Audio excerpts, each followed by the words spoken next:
একটা ডিম খেয়ে ফেলাম গাইস। আর ভাই এখানে কলার কথা তো বলোই না, এক কামড়ে পুরোই শেষ। গাইস আজ করতে যাচ্ছি A to Z food challenge, তাও মাত্র 10 মিনিটের মধ্যে। গাইস জানি কোনোভাবেই এই 10 মিনিটের মধ্যে ভাই চ্যালেঞ্জটা করা সম্ভবই না। দেখো এখানে তো আমি বুঝতে পেরেই গেছি যে এই চ্যালেঞ্জটা সত্যি আমার জন্য খুবই টাফ হতে চলেছে। ওকে, এইবারে ব্যাপারটা হচ্ছে যে দেখো, চ্যালেঞ্জ যখন আমি নিয়ে ফেলেছি তো কমপ্লিট তো সেটাকে করতেই হবে। তাই আমি আমার কাছাকাছি একটা মার্কেটে যাচ্ছি, কদমতলা মার্কেট ছিলাম, আর সেই মার্কেটে মোটামুটি অ্যাভেলেবেল সব কিছুই পাবো যেখানে আমি পুরো চ্যালেঞ্জটা কমপ্লিট করতে পারবো। আমি চলে এসেছি এখন মার্কেটে। ওকে, এই যে পিছনে দেখতে পাচ্ছ এটা হচ্ছে কদমতলা মার্কেট। আমি অ্যাকচুয়ালি বাজারের উল্টো সাইড দিয়ে ঢুকেছি, কারণ এই রাস্তাটা সবসময় ফাঁকাই থাকে।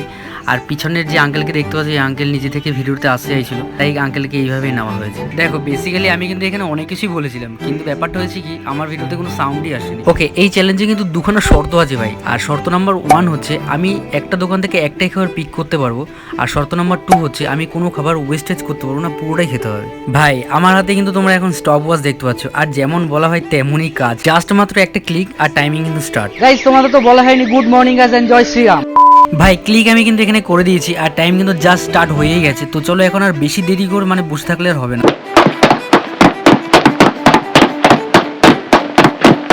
দেখতেই পেলে ভাই আমি কিন্তু এদিকে অলিম্পিকের দৌড় শুরু করে দিয়েছি, আর গোল্ড মেডেলটা আমিই নেবো ভাই।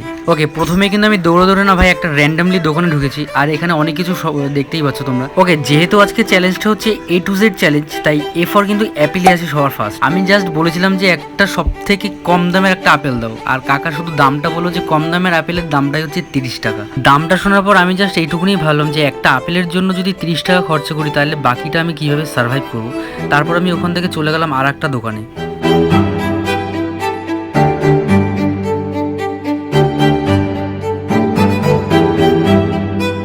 এই যে দোকানটা দেখতে পাচ্ছ, এই দোকানটা থেকে কিন্তু আমি একটা আপেল নিয়েছি, আর আপেলের দামটা নিচে 20 টাকা। ভাই বুঝতেই পারছো কত সস্তার আপেল ভাই, 20 টাকা দিয়ে আমি একটা আপেল খাচ্ছি। তারপর আর কি ভাই, 10 মিনিট ধরে দাঁড়িয়ে শুধু এখানে আপেলই খেয়ে গেলাম। তাই একটা আপেল খেতে ভাই আমার 10 মিনিট সময় লেগে গেছে।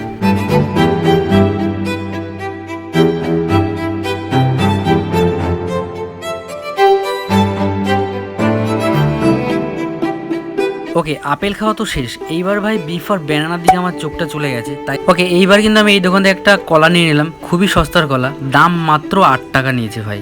তাহলে কতটা সস্তা তোমরা বুঝতেই পারছো। এইটুকু একটা কলা, সেটাও নিচে 8 টাকা দাম। দেখো বাস, কলা তো আমি নিমিষের মধ্যে হজম করে দিলাম, কিন্তু এইবার পালা হচ্ছে কিন্তু C for চকলেটের। তাই চকলেটের খোঁজ করতে করতে আমি পৌঁছে গেলাম একটা মুদিখানা দোকানে। আর এখানে গিয়ে আমি জাস্ট বললাম যে C for চকলেট আছে, তো দাদা একটাই কথা বললো, এই দোকানে চকলেট পাওয়া যায় না। ব্যাস এই জায়গায় ভাই আমার মনটা ভেঙে চৌচির হয়ে গেছে, কারণ এদিকে দেখতে পাচ্ছ টাইম কিন্তু 5.5 মিনিট হয়েই গেছে। আর কি করবো ভাই, ভাঙা মনটাকে সেলুটেপ দিয়ে আটকে চলে গেলাম সামনের দিকে একটা দোকানে। অবশেষে আমি এই জেঠিমার দোকানে চকলেট পেলাম, আর চকলেটের প্রাইস হচ্ছে ভাই মাত্র 1 টাকা। আমি এদিকে ভিডিও করছি দেখে জেঠিমা আমাকে খুশি হয়ে আরও একটা এক্সট্রা চকলেট দিয়েছি।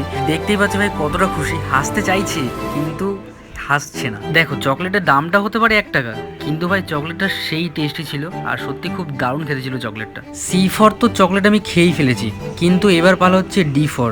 কি হোয়াট, সত্যি কথা বলতে D দিয়ে আমি কোনো খাবারের নামই জানি না, আর আমার এদিকে টাইমও খুব কম। দেখো ভাই অলমোস্ট আমি পুরো বাজার ঘুরে ফেলেছি, কিন্তু D দিয়ে কোনো খাবারই পাইনি। অ্যাকচুয়ালি D দিয়ে আমার কোনো খাবারের নামই মাথায় আসেনি তখন, আর আমার জানাও ছিল না। তো আর কি করা যাবে, এই জায়গায় আমি ভেবে ফেলেছি যে ভাই এই চ্যালেঞ্জটা সত্যি এবার আমি হারতে চলেছি, একদম সেই লেভেলের হারতে চলেছি। শেষমেশ আমি এই দাদার কাছে এসে দাদাকে বললাম যে দাদা D দিয়ে কি কোনো খাবার আছে? তো দাদা একগাল হাসি দিয়ে আমাকে আগে সামনের দিকে পাঠিয়ে দিল।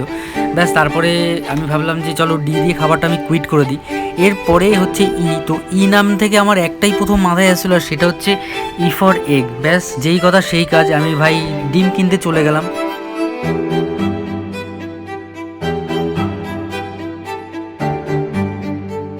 দেখো বস, ফাইনালি যখন আমার ডিম কেনা হয়ে গেল, আর এদিকে দেখলাম আমার টাইমও শেষ হয়ে গেল। শেষমেশ আমি এই চ্যালেঞ্জটা সত্যি হেরে গেলাম। দেখো ভাই, ডিমটা যেহেতু আমার কেনা হয়ে গেছিলো, আর আমিও ভাবলাম যে এই ডিমটাকে আমি এখন কোথায় বা নিয়ে যাব, তাই রাস্তাতে দাঁড়িয়ে ডিমটাকে আমি খেয়ে ফেললাম। দেখো বস, হার জিত তো সব কিছুতেই আছে, কখনো তুমি হারবে, আবার কখনো তুমি জিতবে, কিন্তু কথায় বলে না লাস্ট হোপ। মানছি আমি এই চ্যালেঞ্জে হেরে গেছি, কিন্তু নেক্সট টাইম আমি অবশ্যই। গাইজ এই ছিল আজকের চ্যালেঞ্জ, যেটা ভাই কমপ্লিট আমি করতে পারিনি সম্পূর্ণভাবে, কারণ 10 মিনিট সময়টা খুবই কম হয়ে গেছে। এটা 30 মিনিট হলে বেশি ভালো হতো, কিন্তু আমার ফোনের ক্যাপাসিটি খুবই কম, যেখানে আমি 30 মিনিটের ভিডিও তো নিতেই পারবো না। তো ব্যাপারটা হচ্ছে যে ভাই আমি চ্যালেঞ্জটা পুরোপুরি হেরে গেছি, লেকিন কই নেই ভাই, হার কার জিতনে वालों को बाजीगर कहते हैं, এটা হচ্ছে মেন ব্যাপার। তো নেক্সট পরে এরকম টাইপ আর একটা ভিডিও আসবে, এর সেকেন্ড পার্ট আমি আবার করব, কারণ এবারে আমি হেরে গেছি মানে আবার সেকেন্ড পার্ট করব। সো গাইস, এই ছিল আজকের ভিডিও। যদি ভিডিওটা তোমাদের ভালো লেগে থাকে তাহলে অবশ্যই যেটুকুনি করার সেটুকুনি করে দাও, সাপোর্ট করো, ভাইয়ের পাশে এসে দাঁড়াও। চলো দেখা হবে নতুন কোনো অধ্যায় নিয়ে, নতুন কোনো ভিডিওর মাধ্যমে।